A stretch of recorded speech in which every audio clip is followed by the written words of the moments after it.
All right, well, it's my pleasure to introduce our next speaker. And you may have noticed from the outline, if you studied it very carefully, that the rest of the sessions all kind of are themed and have papers that kind of go together. The first session was essentially John Kloppenborg and his supporting crew there, because we didn't fit very much anywhere else.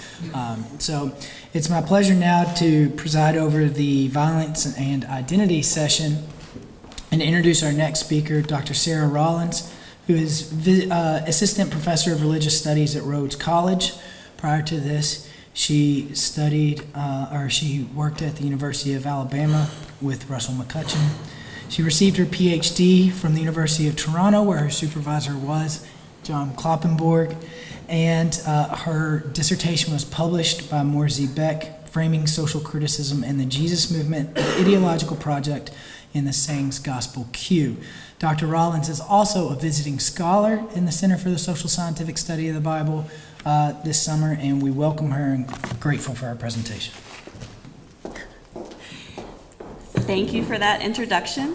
I do not have a New Testament Bible with me today, so I'll just be doing the best that I can. And I would also like to say that I would like to have the Rolling Stones introduce me for all papers from here on out.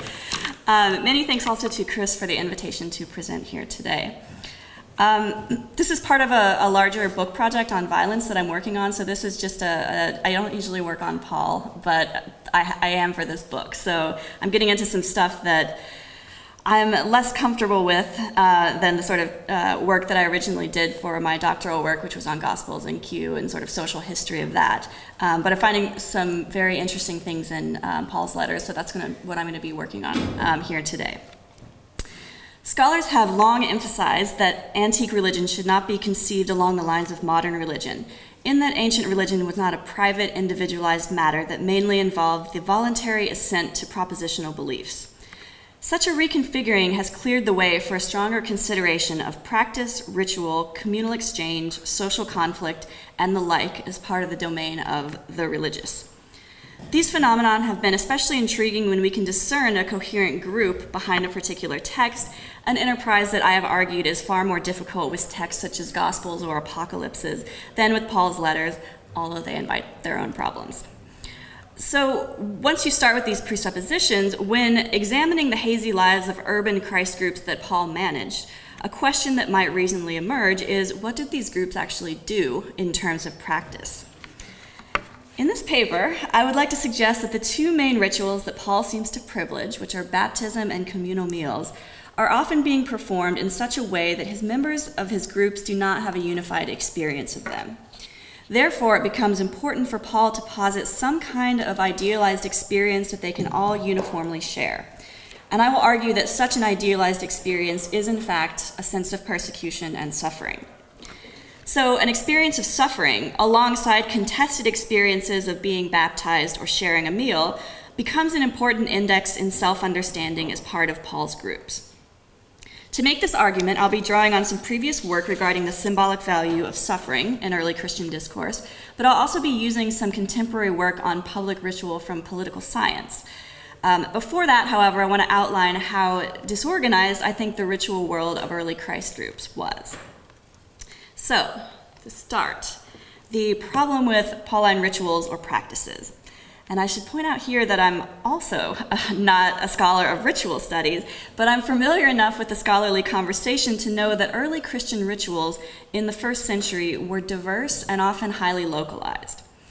The main rituals that scholars describe when thinking of Paul's Christ groups are baptism, communal meals, and perhaps regularized practices of spiritual gifts, especially when it comes to things like 1 Corinthians. For this discussion, I'm leaving aside what Wayne Meeks once called minor rituals, so things like hymns or prayers or marriage. Baptism and group meals, especially the Lord's Supper and spiritual gifts, I will suggest could be as divisive as they were uniting in terms of contributing to group identity. Therefore, none of them seem to be good candidates for the common denominator experience that Christ believers could base their shared sense of identity on. So I'm just going to run through these really quick to illustrate some problems that we're probably all familiar with. Let's start with baptism. Paul evidently encouraged his groups to undergo baptism. He discusses it with the Corinthians and with the Galatians. It seems likely that he introduced this to other groups as well, in hopes that being baptized in Christ would enter into Christ followers' vocabulary as a way to define their identity. As we know from 1 Corinthians, especially chapter 1, this was certainly not the case with the Corinthians. The Corinthians seem to have fundamentally misunderstood the purpose of baptism and took it to be a practice that associated them with a particular baptizer instead of with Christ. So this suggests that baptism, at least among the Corinthians, took on a highly localized significance. Even if Christ followers in other cities were getting baptized as well, it would have meant little to the Corinthians because their meaning of baptizing, at least initially, was tied to its affiliations with baptizers in their local groups. Now, there's much more to say about baptism in Paul's groups, but for the purposes of the present discussion, I will simply note this. The evident misunderstanding around baptism suggests that the idea of having been baptized is not sufficient to create unity among early Christ believers, especially those who were geographically disconnected. The other common ritual among Paul's group seems to have been a communal meal. Sharing a common meal appears to be one point of similarity that most scholars can agree, communal meal, we'll turn to this passage momentarily, that most scholars can agree was found among most early Christ groups, even though Paul doesn't mention it in all of his letters. The problem here is that, like baptism, when we examine its significance from the members' perspective, misunderstanding is again apparent. As Paul complains in this passage, the Corinthians are not carrying out this meal correctly, at least in how he would like them to do it, leading some people to have different experiences of it from other people. The meal seems to be a place where status and factionalism are on display, where people eat according to different schedules, and where some people perhaps become visibly intoxicated. Imagine that at a meal. Admittedly, that Christ groups shared a common meal could be one way of identifying these social formations, as Pliny's correspondence with Trajan later confirms, but this is hardly unique in the ancient world. And critically for this discussion, people clearly had different perspectives on this meal. So I'd like to suggest, therefore, that like having been baptized, sharing the Lord's Supper seems to be a highly contested experience. Other ritualized practices among these groups may have been practicing spiritual gifts, though the way Paul discusses this in 1 Corinthians suggests that their practices also resist easy routinization. The Corinthians were evidently prophesying, speaking in tongues, interpreting tongues, healing, performing miracles, among other things. It's difficult to be certain, but we can likely surmise that these practices were found among other groups that Paul managed other than the Corinthians. In any case, the diversity of these gifts is at once striking, as is the acknowledgement that some members were good at some gifts, while others excelled at others.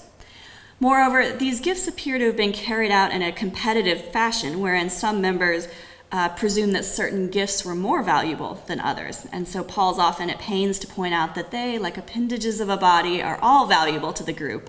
But in doing so, he's also actually interested in regulating the practice of some of these more spontaneous gifts, such as speaking in tongues.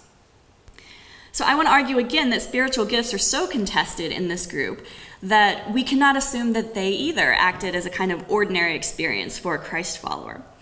In fact, given the recent research on religious specialists in antiquity, and here I have in mind Heidi Wendt's book At the Temple Gates, which situates Paul in a whole landscape of traveling religious specialists, these sorts of practices could be found all over the social landscape of the empire and were certainly not unique to Christ groups. So where am I going with all this? I'm not trying to say that there weren't early Christian practices or there weren't early Christian rituals. The bottom line for me is that a Christ follower from Antioch who encountered a Christ follower from Synchrea could not guarantee that the other understood baptism in the way that she did, had carried out the Lord's Supper in the way that she had, or had even engaged in the same spiritual gifts as she had, or even any at all.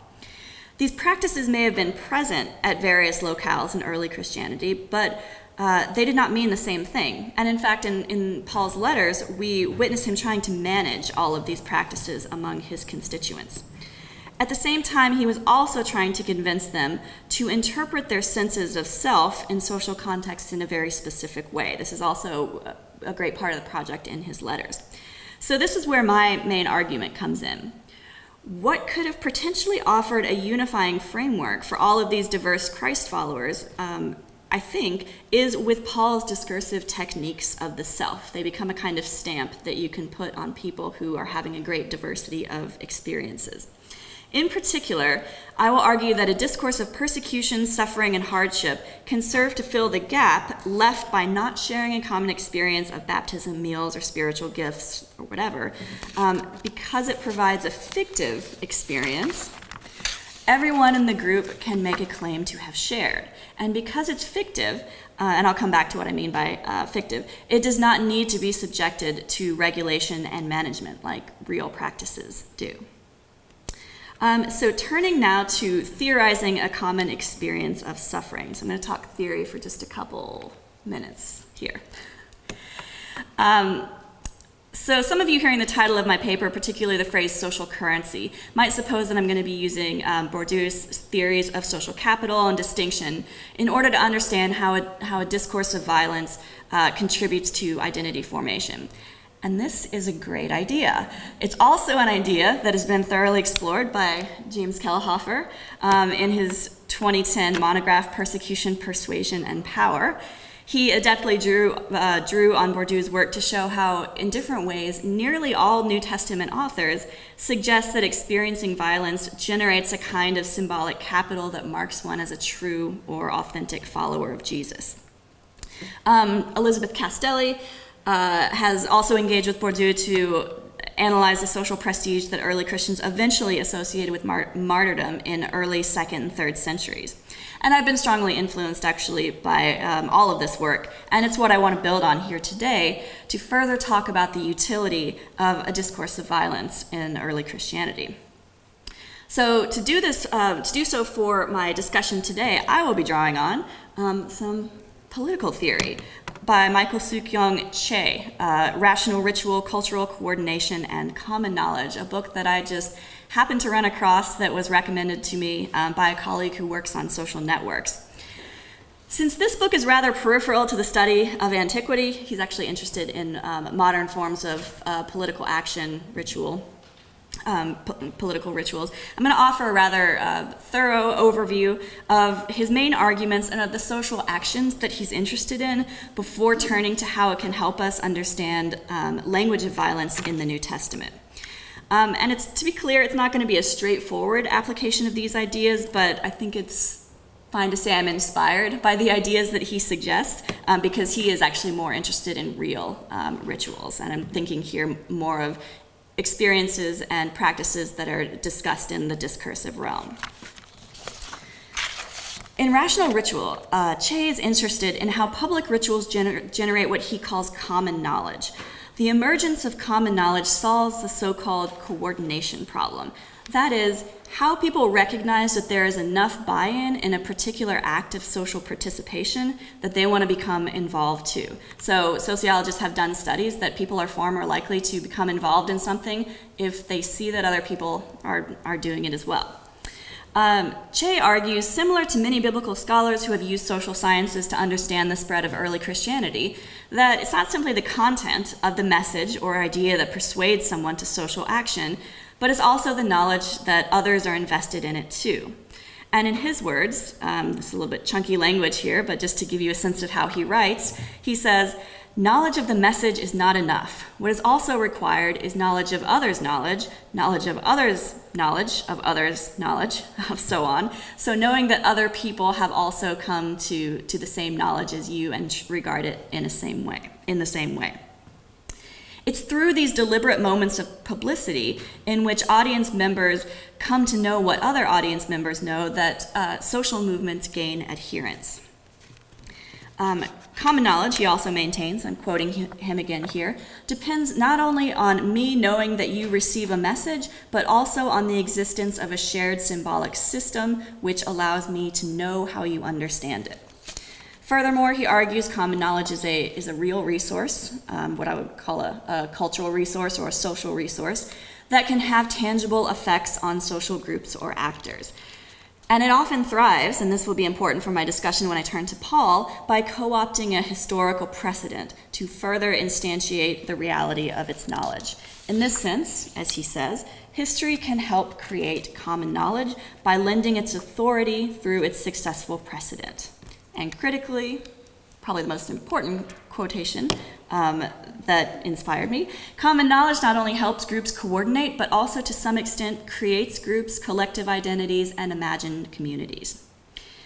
So I find all these ideas very suggestive, but at the moment they're very abstract. So how do Che's ideas, which derive from his interest in modern political movements, help us understand early Christ groups? So first, I must outline several presuppositions that I'll take for granted in my argument about constructing a common discourse of suffering. So first, it is important to recognize that texts are public, or at least semi-public spaces in the ancient world, spaces to generate the perception of shared knowledge and experience. These perceptions emerge through reading, hearing, and interpretation. Second, I maintain that the discussion of experiences that are described in documents can be treated as practices or even rituals. In that sense, text production is a kind of intellectual practice. Interpretation, especially in a group with a self-conscious framework for said interpretation, is also a kind of ritualized practice. And third, discourse is present in texts whether they refer to real events or not, and this ties in well with the idea of constructing and presenting memories.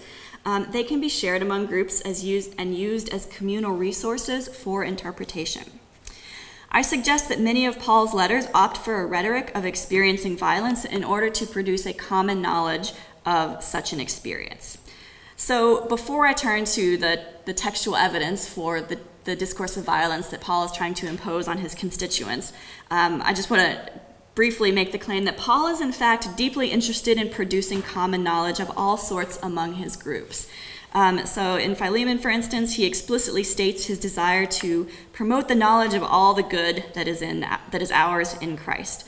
So in other words, he's self-consciously interested in disseminating what I would say is a political, small c political, message.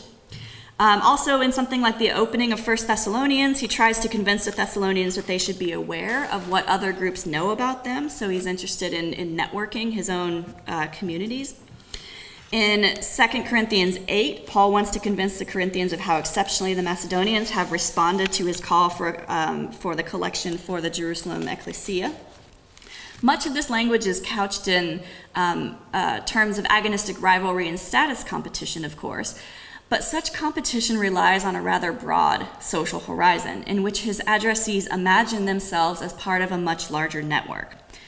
This network, moreover, shares, or should at least hopefully share, some common knowledge about what it means to be an authentic Christ follower. And so I'm going to argue that through his letters, Paul himself is engaging in precisely the project that political theorist Che was interested in, creating a kind of common knowledge, at least in some of the themes and motifs that he discusses across his letters. He's interested in creating a kind of knowledge in the semi-public space of his letters. So, to turn to the evidence. How does Paul turn persecution and suffering into common knowledge about what it means to be a follower of Christ and thus valuable social currency among Christ groups? And what purpose does this serve for him and the recipients of his letter? So I'm going to outline this interpretive strategy in several steps with extensive textual evidence. So first, Paul treats experiencing violence as a collective experience of Christ followers. So for instance, in Philippians, Paul describes his time in prison as something that his addressees partake in with him. Several verses later in the same letter, he explicitly states that his experience is something that has been predetermined. I'll put one more quote up here. I'll read this one out. It has been granted to you, he explains to the Philippians, that for the sake of Christ you should not only believe in him, but also suffer for his sake, engaged in the same conflict which you saw and now hear to be mine. 2 Corinthians underscores the normalcy of such an experience as well. In his opening thanksgiving, Paul describes comforting those who suffer and receiving comfort when suffering. Such a cycle is justified because, in his words, as we share abundantly in Christ's sufferings, so through Christ we share abundantly in comfort too. We know that you share in our sufferings, you also share in our comfort. The Romans receive a similar message when Paul contends that the Gentiles' collective suffering produce endurance and character as part of God's cosmic plan. I'll come back to that passage a little bit later, so I won't put it up here. In all of these instances, Paul is discussing an experience of violence as something collective. He is doing more than simply describing his own perception that his teaching has received resistance. He is inscribing, and I used the language of a stamp earlier, so sort of inscribing and stamping this motif of suffering onto an entire network of Christ groups and claiming that one should expect to encounter violence and struggle as part of an affiliation with Christ. And if we consider his continual language of imitation, both of himself and of Christ, we get the picture that suffering might even be necessary. Just as Jesus first, then Paul second, suffered for their purposes, so too must members of his groups. Suffering, moreover, fits nicely in one of the most frequent organizing themes of ideas in Paul's letter, the primacy of this kind of cycle of death and rebirth in which struggles before renewal are expected. Furthermore, imagining a predictable experience of suffering creates a universal characteristic for his Christ network. As is well known, Paul's groups were often marked by social diversity that manifested in various social conflicts. Indeed, I began this paper by arguing that the diversity was so wide-ranging that it may have even led to fundamental misunderstandings of what we often think of as the primary practices of these groups, so that we might not be able to speak of unified practices contributing to the identity of Christ believers, at least at the network level. So this is the translocal level. Universal suffering, on the other hand, occludes the diversity that characterizes his groups. In a strange way, it's actually egalitarian. Such a discourse creates a kind of unified experiences that members can believe or imagine themselves to share. Moreover, following Chay's theories of about common knowledge, and knowing that others in the group know and experience certain things, we might also suppose that some members of Paul's groups wanted to experience this ongoing struggle to be part of the in crowd, in the same way that modern evangelicals, for instance, desire the experience of speaking in tongues and sometimes become distressed when it's an experience that's inaccessible to them. In fact, we know later when we look at things like the letters of Ignatius that the desire to experience suffering and violence becomes a trope of a certain stream of Christian literature in the 2nd and 3rd centuries.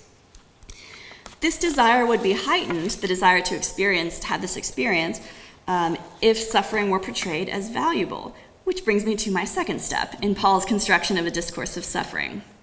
So in addition to treating suffering as a predictable collective experience, Paul also constructs it as inherently valuable, as a phenomenon that's able to achieve something for the one who experiences it.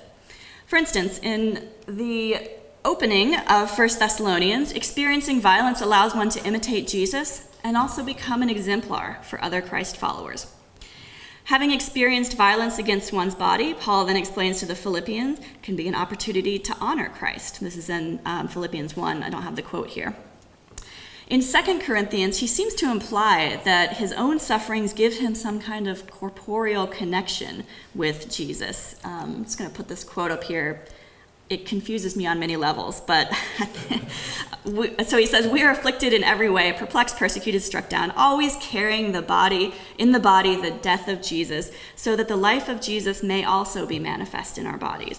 For while we are always being given up to death for Jesus' sake, so that the life of Jesus may be manifested in our mortal flesh." Moral flesh, something else. Not the worst faux pas we've had here. Okay, so what strikes me, I find this confusing on many levels, but what strikes me is the sort of language of carrying suffering within the body that Paul seems to think is such a great experience. Naturally, for Paul, much of his own suffering functions to construct him and his companions as authentic teachers over against his opponents. A lot's actually been written on this, so I'll only offer a couple examples to show how Paul makes his own sufferings valuable for his authenticity as a teacher.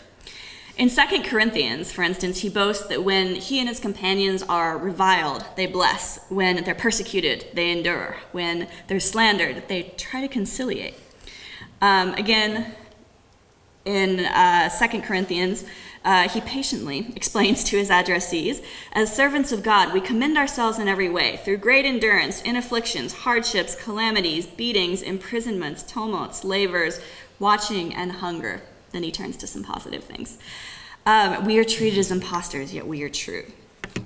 Finally, Paul advertises to the Romans that he's such a worthy apostle that he cannot be separated from the love of Christ by either tribulation, distress, persecution, fame, nakedness, peril, or sword. The implication of such frequent comments for his audiences would surely be that enduring hardships, as Paul and his companions did, gained one a similar sort of prestige. Sharing in Christ's suffering also allows one access to eschatological honors as well. I got one up there. Okay, here we go. Resurrection from the dead, a place in heaven, or so Paul hopes, and in perhaps the clearest expression of what experiencing violence can gain a follower of Christ. This comes out in Romans chapter 5. The link here is very clear. We rejoice in our sufferings, knowing that suffering produces endurance, endurance produces character, character produces hope, and hope does not disappoint us because God's love has been poured out into our hearts through the Holy Spirit, which has been given to us. So in this sense, suffering is currency, which acquires things for Paul's interlocutors' sense of identity and self. Such a discourse functions to align their experiences first with Christ himself, who also suffered unjustly, and second with Paul and other important teachers who similarly experienced what they thought was rejection, persecution, violence, and suffering.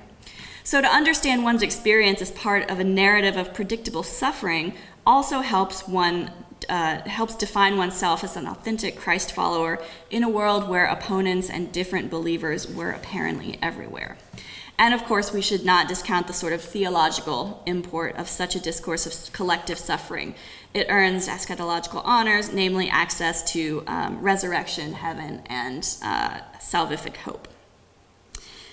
The third step in Paul's interpretive strategy is when he encourages what I'm going to call moral surveillance to slot one's experiences into a framework of suffering.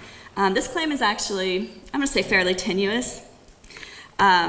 But I'm still going to make it because I can find no explicit moment where Paul tells his addressees to think of the routine challenges that were involved in being a member of a Christ association as suffering or persecution.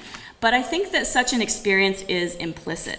Paul loves moral surveillance, as when he charges the Corinthians, for instance, he says language like this often in different letters: examine yourself to see whether you're holding to the faith, test yourself. So he's constantly encouraging them to self-assess. He encourages moral surveillance not only through this sort of explicit language, but also through language of imitation and many ethical imperatives that he levies on his groups.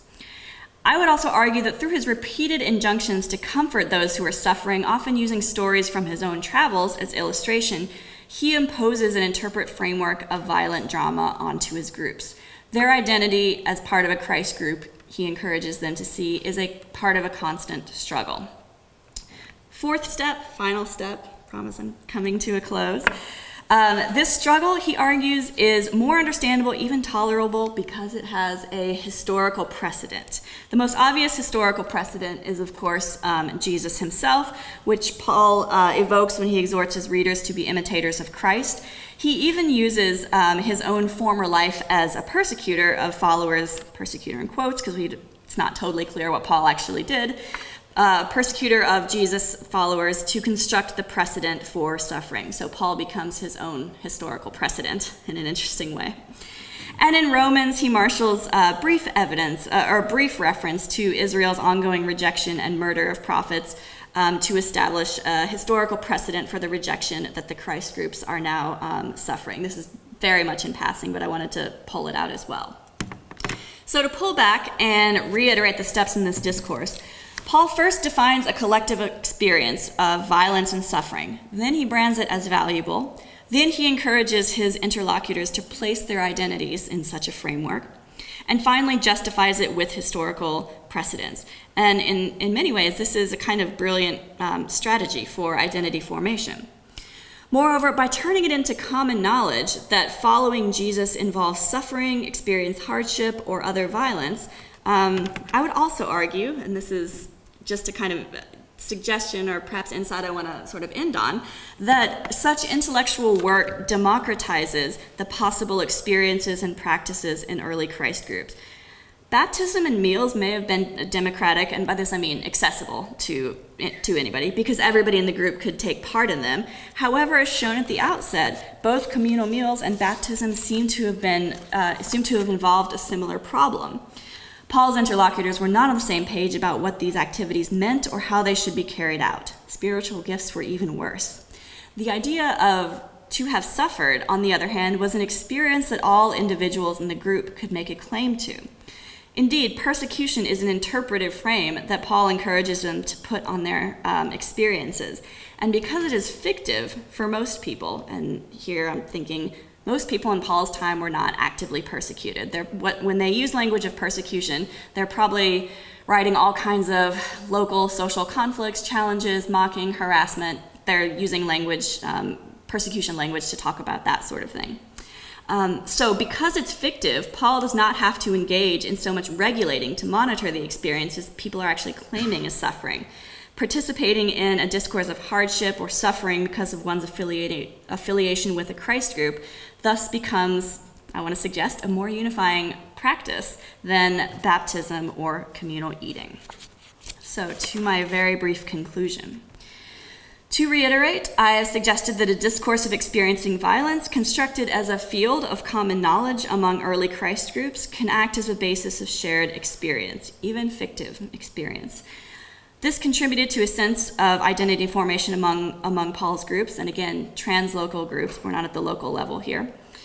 Even though this experience may have only been discursive, that is, most Christ followers did not experience actual violence or suffering, especially not at a kind of legal level, it nevertheless was just as strong of an index of collective identity as participating in baptism, a communal meal, or spiritual gifts. In fact, to claim an experience of violence may actually have been more available to some members than those latter practices, given how not everybody could speak in tongues, not everybody got baptized by the same person, and not everybody had the same experience of a communal meal.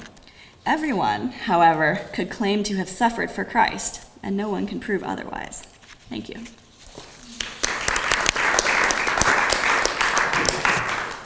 We have open discussion after Nathan's paper, so I'm going to suggest we limit it to one question now for Sarah, and then we can come back.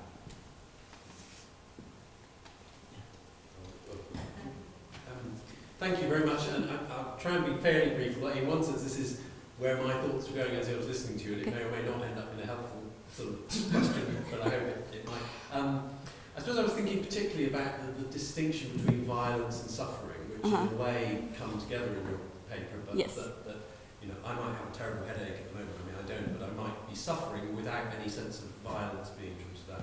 And then I started thinking about different kind of terms that Paul uses. So when he talks about being co-crucified, you kind of think, okay, violence is clearly bound up in that kind of claim, whereas even dying with, being buried with, you might think, well, okay, we're all going to die, that's not necessarily about suffering violence. And then I started thinking about whether, this is where we'll get, hopefully, to at least the question, you know, is it the case that one of the things Paul is doing is almost bringing all suffering under the rubric of violence? And I started thinking about, you know, the headache analogy, and said, well, despite our heavy night drinking out last night, that's the old. Weren't you drinking apple juice at one point?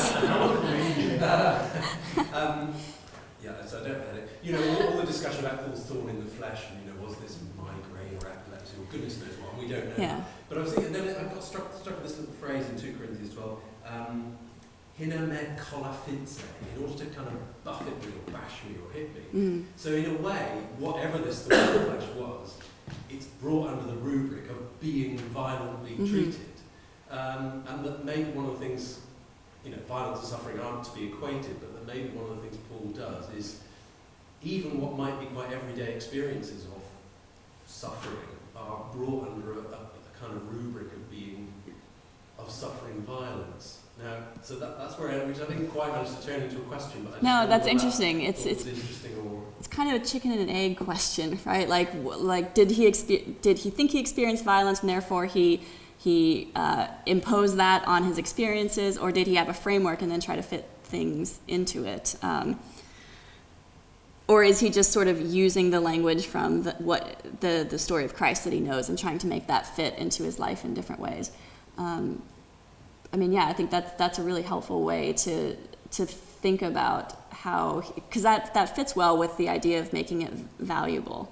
Because there are some things, I mean, I think a lot of it, he is making something valuable that is not being treated valuable, I think, by people. I mean, suffering is not, my mind's been on masculinity lately, but the idea of constant suffering and experiencing violence is not the desirable thing, right? You want to overcome these things. You want to have like stoic emotions towards these things. So giving somebody a framework to understand those kinds of struggles and giving it a historical precedent, I think, can be really valuable in a way to help them help people reclaim what it generally is treated as a negative experience. And yeah, he might be putting a lot of those things, or because he started with this discourse of suffering, he might be ramping it up in a bunch of smaller situations, the thorn in the flesh, these sorts of things. So, yeah, it's helpful.